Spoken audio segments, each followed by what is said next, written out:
ہر افسر کے خلاف جو ہے وہ 50,000 روپے جرمانہ عائد کر دیا گیا ہے اور ان کی تنخواہیں ضبط کرنے کا حکم دیا ہے۔ یہ خصوصی عدالت کے جج ہیں فخر بہزاد نے یہ جرمانہ عائد کیا ہے 3 آئی جی کے خلاف، کیونکہ اگر جج صاحب کھڑے ہو جائیں تو پھر اسی طرح ہی ہوتا ہے، تو لہٰذا یہ ایک فیصلہ آیا ہے خصوصی عدالت سے، لاہور کی خصوصی عدالت سے، اور اس میں آئی جی پنجاب کو، سیکرٹری داخلہ کو، جیل خانہ جات کو 50,000 روپے جرمانہ،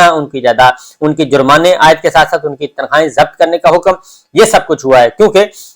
منی لانڈرنگ کیس کی سماعت کے آغاز پر جج صاحب نے پولیس اور جیل حکام سے جوڈیشل ریمانڈ پر بھیجے گئے ملزم کی عدم موجودگی کے بارے میں پوچھا تھا، تو ڈی آئی جی آپریشن علی ناصر رضوی نے عدالت کو بتایا کہ پرویز الہی کو ایم پی او کے تحت مینٹیننس آف پبلک آرڈر کے تحت نظر بندی کے حکم کے بعد اڈیالہ جیل منتقل کر دیا گیا۔ اس پر فاضل عدالت نے حکم دیا تھا کہ ان کو فوری طور پہ پیش کیا جائے، ان کو پیش بھی نہیں کیا گیا تھا، اس پہ یہ آرڈر آیا ہے اور ان کو اڈیالہ جیل نے پولیس کے حوالے کرنے سے انکار کر دیا تھا، لہذا پولیس کو بھی، سیکرٹری داخلہ کو بھی اور آئی جی جیل خانہ جات تینوں کو انہوں نے جرمانہ عائد کر دیا ہے۔ تو یہ ہے سچویشن اس وقت، اور صرف یہ نہیں کہا بلکہ جج صاحب نے لکھا کہ پرویز الہی کی نظر بندی کو کس طرح جائز قرار دیا جا سکتا ہے، اور انہوں نے یہ بھی کہا کہ افسوسناک صورتحال ذمہ داروں کے خلاف سخت ایکشن کی دہائی دیتی ہے، لیکن اب تک اس دہائی سے کوئی بھی ذمہ دار جو ہے وہ بیدار نہیں ہو رہا، اور جج صاحب نے اکاؤنٹنٹ جنرل پنجاب کو ان تینوں افسروں کی تنخواہیں کاٹنے کا حکم دیا ہے اور جرمانے کا حکم دیا ہے اور اس پہ عمل درآمد کا بھی حکم دیا ہے۔ ایک بات جو انہوں نے لکھا ہے کہ موجودہ صورتحال میں یہ مستقبل کی سوچ جنم لیتی ہے کہ زیر سماعت قیدی کو تینوں عہدیداروں نے یرغمال بنا رکھا ہے، یہ چونکا دینے والی صورتحال کا انکشاف ہوا ہے، اس صورتحال نے ریاست کی بے حسی کو بے نقاب کر دیا ہے، جس کی وجہ سے زیر سماعت قیدی آئینی اور قانونی حق سے محروم ہیں۔ یہ ایک فیصلہ آیا ہے 2 ہائی کورٹ کے فیصلے اور ایک خصوصی عدالت کا فیصلہ، تو اس سے مطلب یہ ہے کہ صورتحال بیدار ہو رہی ہے اور آنے والے دنوں میں مزید اچھا ہوگا۔ اس کی ریزن ہے کہ جو بہت زیادہ دیر تک یہ چل نہیں سکتا، ورنہ پاکستان کو شدید ترین پہلی نقصان ہو چکا ہے اور مزید نقصان ہوگا۔ اب آتے ہیں مین عمران خان صاحب کے مقدمے کی طرف، باقی خبریں تو بہت زیادہ ہیں آج، لیکن پہلے عمران خان صاحب کے مقدمے کا۔ توشہ خانہ جو میں نے پچھلی ویڈیو میں بتایا اس کا یہ تسلسل ہے، توشہ خانہ پہ ان سب کی نظر ہے اور توشہ خانہ کیس کو مینج کیا جا رہا ہے حکمراں اتحاد کی طرف سے بھی، اور جو عمران خان صاحب کے جتنے بھی مخالفین ہیں ان کی طرف سے توشہ خانہ کو کیا جا رہا ہے، مینج کیا جا رہا ہے اس کیس کو۔ اب یہ چیزیں سامنے آ رہی ہیں اور اس کی ریزن یہ ہے کہ آج اسلام آباد ہائی کورٹ میں بہت سارے جھوٹ جو ہیں وہ پکڑے گئے ہیں، اور وہ بھی چیف جسٹس اسلام آباد ہائی کورٹ عامر فاروق صاحب کی عدالت میں۔ معاملہ ہے سپریم کورٹ گیا تھا توشہ خانہ، اور انہوں نے اسلام آباد ہائی کورٹ کو آرڈر کیا تھا کہ تمام مقدمات یکجا کر کے سنیں، اور سپریم کورٹ میں جانے کا مقصد اور ان کو واپس بھیجنے کا مقصد یہ تھا کہ ریمیڈی جو ہے وہ ایز سون ایز پاسبل وہ ہونی چاہیے۔ اس کی وجہ یہ ہے کہ قتل ہونے سے پہلے انصاف مانگا جا رہا ہے اور بتایا جا رہا ہے کہ یہ قتل ہونے والا ہے، اور لیکن ہو یہ رہا ہے کہ اسلام آباد ہائی کورٹ میں اس کو بوجہ ہم الزام نہیں عائد کرتے، لیکن بوجہ وہ ڈیلے ہوتا جا رہا ہے، اور ادھر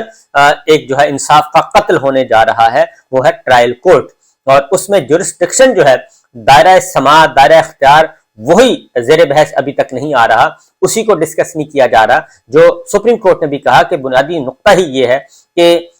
جس کے دائرہ اختیار میں ہی یہ چیز نہیں آتی وہ کیسے مدعی بن کے وہ ٹرائل کروا رہا ہے اور پروسیکیوٹر بنا ہوا ہے۔ ایک چیز ہے ہی زائد المیعاد، اور اس زائد المیعاد پہ وہ ادارہ حرکت میں اور وہ مدعی بن گیا فریق الیکشن کمیشن جس کے پاس یہ اختیار ہی نہیں ہے، تو اس بنیاد پہ ایک قتل ہونے جا رہا ہے، ایک انصاف کا قتل ہونے جا رہا ہے۔ اس کو روکنے کے لیے پوری کی پوری تمام عدالتوں کے دروازے کھٹکھٹائے جا چکے ہیں، لیکن معاملہ پہنچ جاتا ہے فیصل آباد کے گھنٹہ گھر کی طرح اسلام آباد کے ہائی کورٹ کے چیف جسٹس کے کمرہ عدالت میں، اور وہاں پہ آج بھی جو جج صاحب تھے ٹرائل کورٹ کے ہمایوں دلاور، ان کی ساری چیزیں سامنے آ چکی ہیں، لیکن وہ بضد ہیں کہ نہیں، انہوں نے یہ مقدمہ سننا ہے، اور نہ صرف سننا ہے بلکہ جلدی اس کا فیصلہ بھی کرنا ہے، اور اسی لیے یہ سارا کچھ جو کچھ بھی ہو رہا ہے یہ وہیں سے یہ تنازع شروع ہوا ہے۔ اب آج اسلام آباد ہائی کورٹ میں، پہلے تو ٹرائل کورٹ میں توشہ انہوں نے بمشکل منڈے تک اس سماعت کو ملتوی کیا، اور وہ بھی گارنٹیز کے ساتھ، ضمانتیں اشورنس کے ساتھ بیرسٹر گوہر سے لے کے کہ جناب آپ ہمیں اشور کریں۔ وہ منڈے تک گیا، اور اس کے بعد ساتھ ساتھ یہ ہر تاریخ پر دھمکیاں دیتے ہیں کہ ناقابل ضمانت وارنٹ گرفتاری جاری ہو جائیں گے۔ بہرحال یہ ایک عدالت کی کارروائی ہے۔ دوسری جانب چیف جسٹس اسلام آباد ہائی کورٹ کے کمرہ عدالت میں جو کچھ ہوا، اس میں خواجہ حارث صاحب نے بتایا کہ ان کی فیس بک آ چکی ہے، فیس بک پہ پوسٹس ہیں، اور انہوں نے یہ بھی لکھا ہے کہ آپ کو بھیج رہا ہوں۔ تو پتہ چلا کہ نہ ہی انہوں نے چیف جسٹس اسلام آباد ہائی کورٹ نے کہا میرے پاس تو کوئی چیز نہیں آئی، ایڈمنسٹریٹو لیول پہ کوئی چیز میرے پاس، کوئی کمپلینٹ نہیں آئی، اور نہ ہی ایف آئی اے کے پاس کوئی کمپلینٹ گئی ہوئی تھی۔ لہٰذا یہ تو ہوا کہ آج یہ ثابت ہوا۔ انہوں نے، خواجہ حارث صاحب نے بتایا کہ جب وہ فیس بک مان رہے ہیں کہ پیج میرا ہے، اور اس پہ پوسٹ جو ہے، اور اس کے بعد وہ بلاک کر دیا گیا پیج، تو ایسے حالات میں آپ ہمیں سٹے گرانٹ کریں، لیکن سٹے گرانٹ نہیں کیا گیا، اور اگلے ہفتے تک سماعت ملتوی کر دی گئی۔ اور اگلے ہفتے تک سماعت ملتوی ہونے کے بعد اس کے بعد اندازہ ہوگا کہ اب اگلے ہفتے کی کون سی تاریخ ہے، اور ساتھ ہی ایف آئی اے سے ریکارڈ بھی مانگا ہے کہ ان کو بھی کہا ہے کہ جی آپ بھی اس کی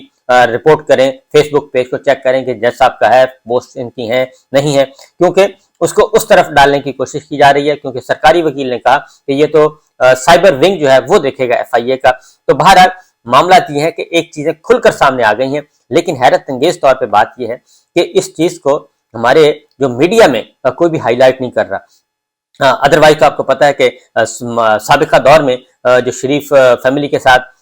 کی خبریں جو ہیں وہ کس طریقے سے ہائی لائٹ ہوتی تھیں، واٹس ایپ بھی ہائی لائٹ ہو جاتا تھا، اور ٹویٹر پہ آ جاتا تھا، سب کچھ آ جاتا ہے۔ یہ اس میں سارا ریکارڈ سامنے آ چکا ہے،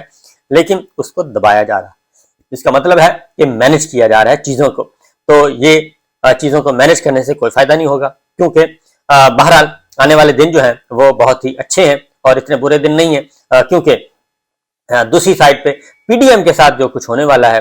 وہ تو آپ تصور بھی نہیں کر سکتے کہ پی ڈی ایم اور خاص طور پہ نواز شریف صاحب اور Sharif family, P M L N اور دیگر جو حکمراں اتحاد ہے، اب ان کی باری ہے۔ عمران خان صاحب نے تو اپنی جو مصیبت کے دن تھے وہ کاٹ لیے ہیں، پی ٹی آئی نے تو